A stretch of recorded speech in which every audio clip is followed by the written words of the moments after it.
Continuamos en nuestro espacio, Sociedad y Seguridad Social.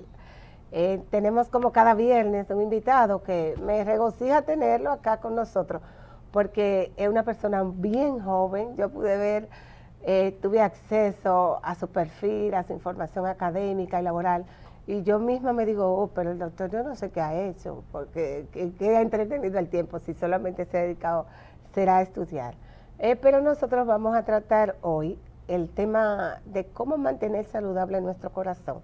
Y hemos querido tener este tema y un cardiólogo hoy para hablar del tema, justamente porque luego de la pandemia, Andrés, tú te enteraste que la gente, en el tiempo de la pandemia, la gente dejó de asistir a los centros de salud a monitorearse y darle seguimiento a los cuidados, a la prevención. Y resulta que el tema de las muertes por infarto, por enfermedad cardíacas, pues es la principal causa de muerte en el mundo. Y tenemos algo que dijo el ministro, un cortecito breve. Si Gustavo me pudiera poner ese cortecito, que es el próximo del ministro de Salud, Daniel Rivera. Los hipertensos son el 32% de la población, son muchos. Entonces, Salud Pública está viendo todo lo que pueda corregir y entre eso... Nos dice que tenemos un 34% de personas con hipertensión en el país. Me imagino que él dice que están haciendo y trabajando para corregir esta situación. Un 34% de nuestra población. Y tenemos que es la principal causa de muerte. ¿Pero lo conoce o no lo conoce? ¿Quién no lo conoce? Bueno, el doctor no va a decir eso. No, vamos a hablar con el doctor ahora. Por eso le tenemos esta mañana al doctor Ricardo Blancheri. Doctor, ¿cómo está usted? ¿Bien? Muy bien, muy bien. ¿Quién es Ricardo Blancheri? Porque yo eso le iba yo a decir, que le diga. Buenos días, doctor, pero denos una síntesis breve de su vida. Buenos días, muchísimas gracias Andrés y Isabel por la invitación a su programa. Nada, yo soy un médico cardiólogo formado 100% en República Dominicana. Mi formación en la Universidad Autónoma de Santo Domingo, Hospital Salvador Begotier, y ya las últimas especialidades y subespecialidades en CEDIMAT. Me formé como cardiólogo clínico y también como cardiólogo intervencionista. Y estamos aquí a sus órdenes completas. Ok, pero no... Cualquiera que lo ve tan joven, tú ves, no, que él se entretenía mucho tiempo estudiando. Sí. Doctor, ese dato del 34% de la población que sufre de hipertensión. Sí, está muy cerca. Mira, se han hecho dos estudios importantes en el país. Uno fue el EMPREFAR, que fue la Gallup junto con la Sociedad Dominicana de Cardiología en el 2017.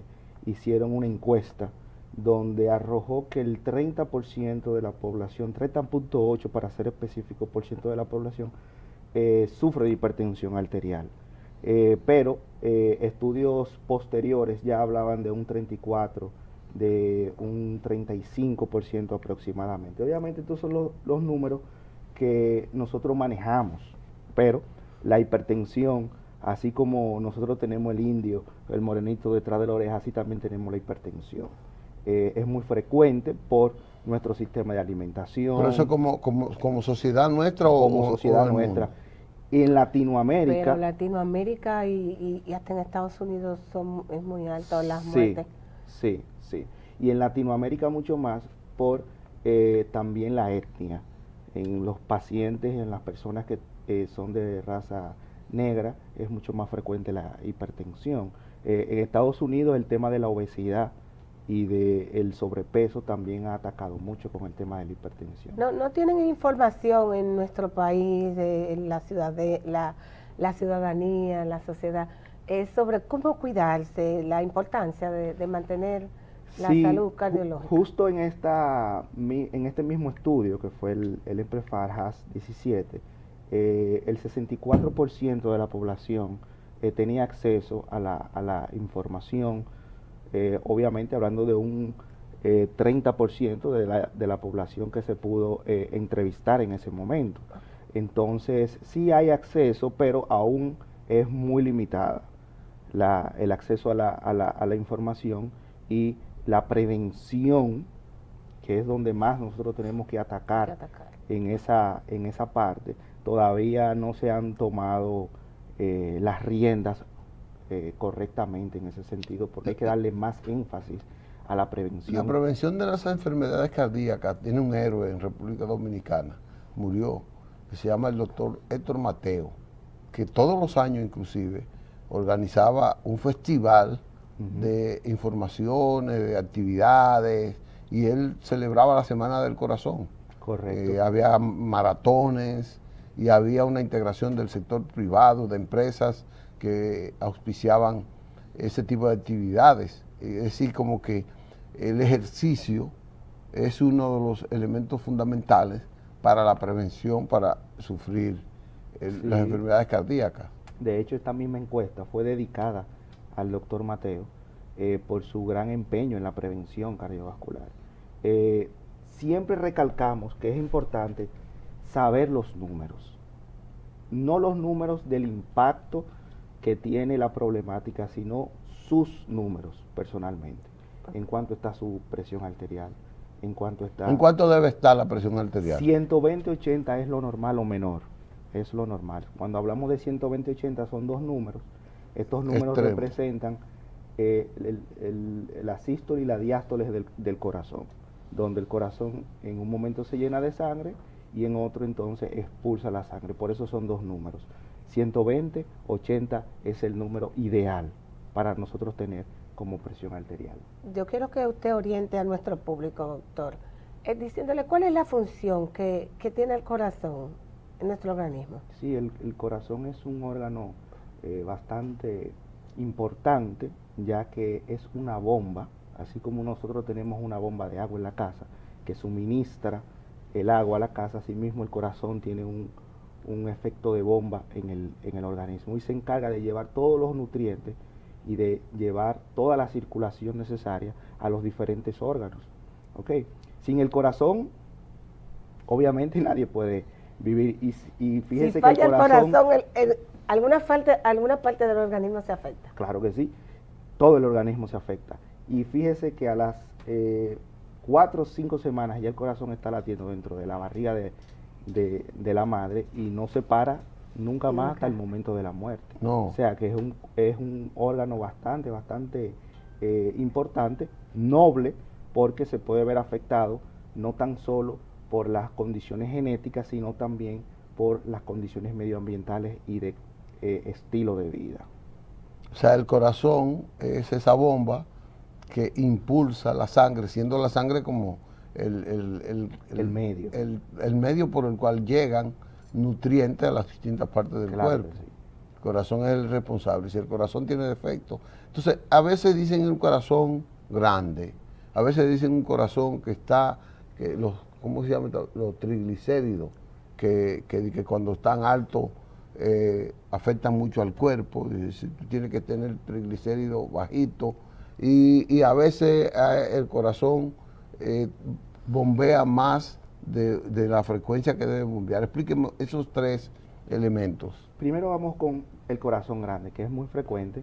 A esto le llamamos falla cardíaca o insuficiencia cardíaca. Y una de las principales causas de la falla cardíaca y la insuficiencia cardíaca es la hipertensión arterial.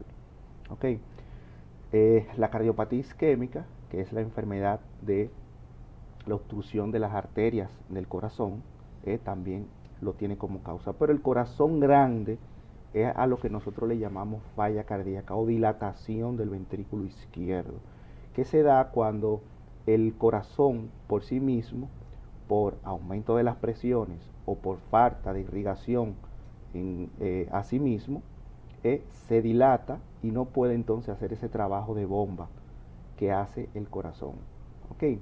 Y entonces ahí viene la falta de esos órganos que necesitan esos requerimientos de sangre, comienzan a fallar. Por eso las personas cuando están caminando se sofocan más, se sienten cansados, cuando se van a peinar también se sienten muy cansados porque al exigirle un requerimiento al corazón y él no poder ofrecerlo, entonces llegan estos síntomas. ¿Ok? Hay múltiples tratamientos para este tipo de patología, pero lo más importante es tener el control de los factores de riesgo, que los triglicéridos, ahí vamos entonces a la segunda parte que usted mencionaba, pertenece a lo que es el complejo de los colesteroles, ¿ok? Donde tenemos el colesterol total, el colesterol HDL, que entre comillas le llamamos bueno, el colesterol LDL, que es el colesterol malo, que no es malo en esencia, sino que nosotros lo hemos vuelto malo. ¿Por qué es bueno y por qué es malo, doctor? Porque todo en el ser humano y en el organismo es un equilibrio. El LDL y el HDL tienen una combinación, su trabajo. Ellos son los encargados, porque son lipoproteínas, son los encargados de llevar el colesterol que es necesario para el organismo, para las estructuras y para la síntesis de hormonas, lo llevan al hígado, que lo hace el HDL, y el LDL entonces lo lleva a la sangre para estar disponible. Ahora, cuando se salen de ese equilibrio, que uno lleva más que el otro, normalmente el LDL, que lleva el colesterol a la sangre, entonces se excede y tenemos el HDL bajito que no lo puede regresar al hígado para sintetizarlo o para degradarlo, entonces ese colesterol comienza a acumularse en las arterias y comienza entonces a tapar las arterias, el lumen de las arterias, el LDL, que hasta ahora es uno de los parámetros que se toma en cuenta para entonces nosotros iniciar tratamiento en algunos casos o tener un mejor control metabólico de los pacientes que tienen algún Entonces, tipo de... escúchame Isabel, Sí, el sí. LDL al acumularse en las arterias provoca como una especie de obstrucción Correcto. a la circulación Sí. de la sangre. Sí, a las arterias. Es una enfermedad que no tan solo se da en las arterias del corazón, también se puede dar en las arterias del cerebro, del riñón, de la vista. O sea, ese colesterol malo se puede acumular ahí. Sí, entonces forman unas placas que se llaman placas de ateroma, que son unas placas de colesterol que se endurecen, que se calcifican y con el tiempo entonces disminuyen la luz del vaso, porque el vaso no es más que una tubería. El corazón, como le dije que es una bomba, tiene tuberías, que esas son las arterias que llevan la sangre a los órganos. Entonces, si esas arterias y esas tuberías comienzan a taparse, entonces no vamos a tener el resultado final que queremos, que es que llegue la sangre a ese órgano. Entonces ahí viene la aterosclerosis y los triglicéridos, pertenece a ese grupo de lípidos, ¿ok? Y los triglicéridos se convierten también en colesterol, porque los triglicéridos vienen más de los carbohidratos. Entonces tener los triglicéridos altos, eso también implica que el colesterol va a aumentar. ¿Okay? Entonces por eso hay que tener un control de ese colesterol, que muy bien con la dieta, el ejercicio y una serie de otras medidas que se pueden tomar, se puede controlar. Doctor, esos triglicéridos que usted acaba de mencionar, ¿son los culpables de los problemas circulatorios?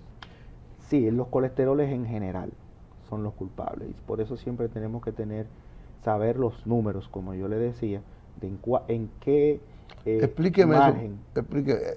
Isabel ha hecho una pregunta que me va a dar esto.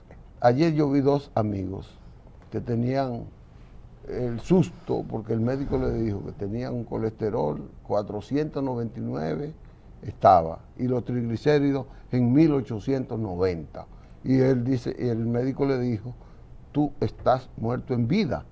¿Por qué? Bueno, lo que pasa es que imagínese lo que le acabo de explicar. Un perfil metabólico horrible tiene este señor, este paciente, porque esas grasas se están acumulando en su organismo porque están en el torrente sanguíneo. Okay, no están donde deberían de estar, que es en el hígado o en los órganos que se necesitan para los requerimientos. Se ha pasado de los requerimientos de colesterol. Lo normal es que tengamos un colesterol total, que es la suma de los colesteroles, por debajo de 200 y un colesterol LDL ideal es por debajo de 100, según los últimos parámetros de las guías de lípidos. Entonces, fíjese usted que este señor tiene un colesterol total en 400, que probablemente ese LDL debe de estar por encima de los 180, 190 miligramos ¿Cuánto por, que por debe decilitro. debe estar? Por debajo de 100 el LDL, que le damos Ay, bastante madre mía. importancia. Sí hay patologías genéticas, como la hipercolesterolemia familiar, donde a pesar del paciente tener un estilo de vida adecuado, tiene la capacidad de aumentar esos niveles de LDL, ¿ok? Sin necesariamente Sin que el que estilo lo de vida obtenga sea- de la dieta, sea, sin que el ok, estilo de vida esté por sea fuera, sino culpable. porque es un problema genético donde desde el punto de vista del ADN, donde se producen los colesteroles y donde se sintetizan, está fuera de control y se sintetizan más colesterol de lo normal. Entonces, estas personas deben de tener un tratamiento especial y investigar la historia familiar también, porque tienen más chance de hacer lo que llamamos muerte súbita. Esas son la gente, doctor, que dice que producen el colesterol, que no es su alimentación, sino que ellos lo producen. A eso Le diría usted que está- sí y que no. ¿Por qué? Porque Hay personas que producen ellos mismos el colesterol sin que sea la alimentación. Sí, Por eso es que yo estoy asociando. más lo que está se sale de diciendo. control la síntesis, no es tanto que lo producimos como tal, pero más que se sale de control la síntesis, pero es una línea muy fina, porque las personas dicen, pero a mí no me baja el colesterol. Bueno, lo que pasa es que hay que ver las medidas que tú estás utilizando. Eso no significa que tú lo produzcas, que no te baje. Ok, hay que ver bien las medidas que estás utilizando, porque regularmente pensamos en que un paciente puede tener hipercolesterolemia familiar o un desequilibrio en la síntesis de colesterol cuando el colesterol LDL está por encima de 190. Esto acompañado de una historia familiar, de algunos signos también de santelasma y una serie de signos también que buscamos, que hay toda una encuesta para eso.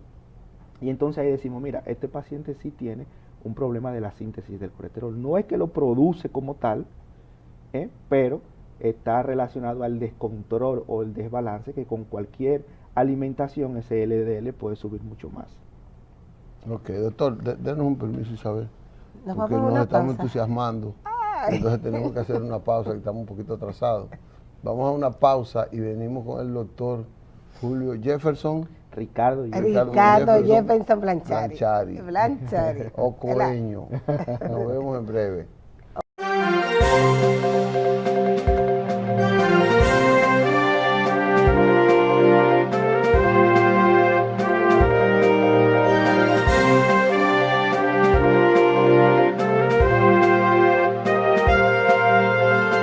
Continuamos con la conversación que tenemos en la mañana de hoy con nuestro doctor Blanchari. Recuerde que el doctor es cardiólogo. Estamos conversando hoy sobre los problemas cardíacos. Doctor, hace un momentito usted mencionó la palabra muerte súbita. Y nosotros acostumbramos y escuchamos decir mucho, fulano falleció de un infarto, fulano le dio un infarto y no tenía nada, o una persona que está enferma le dio un infarto. ¿Qué es realmente un infarto? Bien, el infarto es la falta de sangre que llega al órgano, en este caso, el corazón. Entonces, cuando una de las arterias del corazón, por las plaquitas que estuvimos hablando, por los ateromas, por el acúmulo de grasa, cierra el lumen, o sea, por donde debe de viajar la sangre, se tapa, se cierra, se obstruye, entonces la sangre no llega a ese territorio del corazón y esas células que están ahí se mueren. Entonces provocan lo que es un infarto. Y obviamente... ¿Eso se produce como de forma instantánea, así, rápida? Sí y no. Hay obstrucciones que son parciales y los pacientes pueden presentar síntomas, dolor de pecho, dificultad para respirar, antes de que se tape totalmente la circulación. Entonces, por eso debemos de revisar, de ir a una consulta periódica, a un chequeo cardiovascular, por lo menos una vez al año, para prevenir que estas situaciones ocurran. Pero el infarto en sí es una entidad, la cardiopatía isquémica, como nosotros le llamamos, es una entidad bastante diseminada. La causa número 1 de muertes a nivel mundial es el infarto, la cardiopatía isquémica. O sea que La número 1 de muerte. número A uno, nivel mundial. dentro de las enfermedades no transmisibles, que por debajo incluso está, por debajo de la cardiopatía isquémica está el cáncer. O sea, se mueren más personas de infarto que de cáncer a nivel mundial. Okay. Doctor, ¿y cómo uno puede parar eso? ¿Qué hay que hacer para que la gente no sufra de esa cardiopatía isquémica? Muy bien. Hay factores que inciden en tener una enfermedad cardiovascular. Dentro de esos factores tenemos factores que son no modificables, como la edad, el sexo, la genética, que son factores que no podemos modificar. ¿El sexo es el sexo de la persona o la práctica sexual? No, el sexo de la persona, ya sea hombre o mujer. ¿A qué le da más al hombre? Al hombre. Al hombre.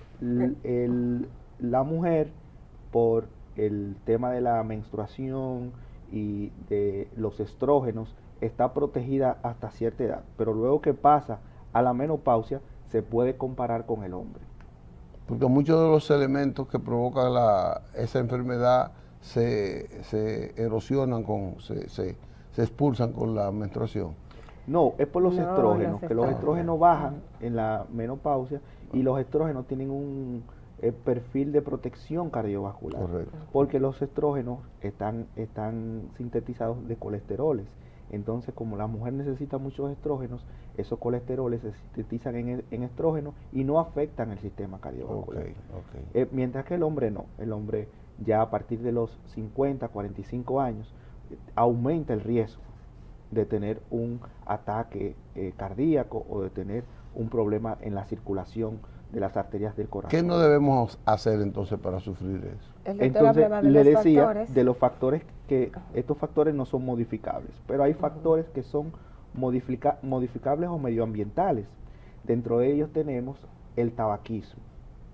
El tabaco o el consumo de cigarrillo es uno de los factores independientes más importantes y más nocivos para el sistema cardiovascular. ¿Por qué? Porque el cigarrillo disminuye la concentración de oxígeno en las arterias y por ende aumenta la presión arterial y aumenta el acúmulo de grasa en las arterias. O sea que una persona que solamente fume tiene 3 veces más chances de hacer un ataque cardíaco que una persona que no lo haga. Ese es el primer factor de riesgo, o sea que dejar de fumar es esencial. Es una medida preventiva importantísima. Importantísima. Sigue entonces la dieta, una dieta balanceada que sea rica en vegetales, en legumbres, poca grasa, pocos carbohidratos, muy poca azúcar, es lo ideal. Trabajar esa dieta, que se puede buscar ayuda con un nutricionista o con nosotros mismos los cardiólogos, que siempre damos buenas recomendaciones. Y en nuestro medio el consumo de sal es importantísimo. No consumir sal, no añadirle sal a la comida, porque la sal aumenta también los niveles de presión arterial. Le sigue entonces movernos, la movilidad, hacer ejercicio. Mientras más nos movemos, mientras más nuestros músculos están en actividad, eso baja los niveles tensionales, baja los niveles de presión arterial y aumenta la circulación de todas las arterias. ¿Ok? Entonces, por lo menos se recomienda 150 minutos de ejercicio a la semana, que eso usted lo puede dividir como usted quiera. ¿Ok? Yo lo que le recomiendo a mis pacientes es que hagan por lo menos 3 o 4 veces a la semana ejercicio, 30 minutos. Que no de ejercicio de caminar a un paso lento, sino un ejercicio que realmente queme calorías. Queme ¿verdad? calorías, que consuma calorías y que se sienta el paciente que está... que sude. Exactamente, que sude, que se siente que está ejercitándose. Luego de esto, tenemos también entonces el sueño que ustedes mencionaron Exacto. hace un momentito. El no dormir provoca primero aumento de peso, porque cuando no dormimos hay una enzima en el estómago que se sintetiza más rápido, que es la grelina, y eso hace que le dé más hambre, y usted entonces por ende come más, tiene más ansiedad, aumenta de peso, el colesterol sube, la presión sube, y el no dormir afecta directamente su sistema cardiovascular.